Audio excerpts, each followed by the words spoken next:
Hi అండి. నమస్తే. ఎప్పుడు రెగ్యులర్‌గా కాకుండా పిల్లలకి అప్పుడప్పుడు ఇలా పాస్తా చేసి పెట్టామనుకోండి చాలా హ్యాపీగా తింటారు. దానికోసమని పాస్తా వాళ్ళిద్దరికీ సరిపోయినట్లుగాన ముందుగా ఉడికించేసి పక్కన పెట్టానండి. దీనికోసమని క్యారెట్, క్యాప్సికము, టమాటా, ఒక ఉల్లిపాయ ఇవన్నీ కట్ చేసి పక్కన పెట్టుకున్నాను. ఇది చేసుకున్న విధానం చాలా సింపుల్ అండి. అసలు రాని వాళ్ళు కూడాను చాలా హ్యాపీగా చేసేసుకోవచ్చు. ఎప్పుడైనా సరే అప్పటికప్పుడే ఆకలేస్తుంది తినాలనిపించింది అనుకోండి, ఇలా చేసుకొని తినొచ్చు. అప్పుడప్పుడు తింటే ఏం కాదు. పాస్తా అన్నది మైదాతోనే తయారు చేస్తారు. చాలా మంది తినకూడదేమో అనుకుంటారు. మరీ తినడం మానేయడం కూడా ఇబ్బందేనండి. అప్పుడప్పుడు తినొచ్చు. అందులో పిల్లలకు కూడా అయితే పెట్టొచ్చు. బయట నుంచి కొని తెచ్చేదానికన్నా మనం ఇంట్లో ఇలా తయారు చేసి పెట్టామనుకోండి చాలా హెల్తీగా ఉంటది. అవి వేగడానికి కొంచెం సేపు మూత పెట్టేసి ఇది బాగా వేపుకోవాలి.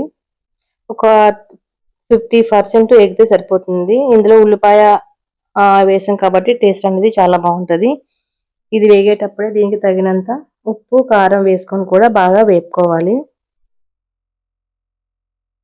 ఇందులోని కొంచెం జీలకర్ర వేసామనుకోండి మనకి గ్యాస్ ట్రబుల్ రాకుండా ఉంటది. చిన్నపిల్లలకు కూడా చాలా హెల్తీ ఇలా జీలకర్ర, ధనియాల పొడి వేయటం వలన.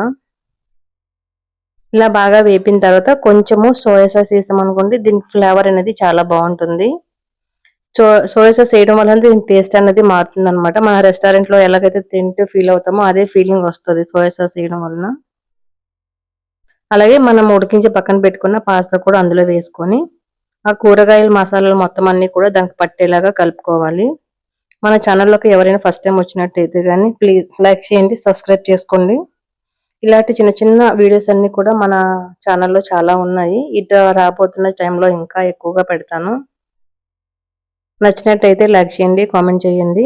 ఇంకో మంచి వీడియోతో మళ్ళీ కలుసుకుందాము. థ్యాంక్ యూ సో మచ్ అండి.